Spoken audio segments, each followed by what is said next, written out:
ভারতে অনুপ্রবেশকালে সিলেটের সীমান্তে আটকে পড়া অবসরপ্রাপ্ত বিচারপতি AHM শামসুদ্দিন চৌধুরী মানিককে গুরুতর আহত অবস্থায় Sylhet MAG Osmani medical college হাসপাতালে ভর্তি করা হয়েছে।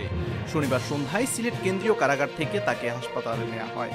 চিকিৎসকরা জানিয়েছেন, শামসুদ্দিন চৌধুরী মানিকের শরীরের বিভিন্ন অংশে আঘাতের চিহ্ন পাওয়া গেছে। তার একটি আন্ডকোষ ফেটে গেছে। এরই মধ্যে একটি অস্ত্রোপচারও সম্পন্ন হয়েছে। সিলেটের কারা উপমহাপরিদর্শক মোহাম্মদ সগির মিয়া গণমাধ্যমে এসব তথ্য নিশ্চিত করেছেন।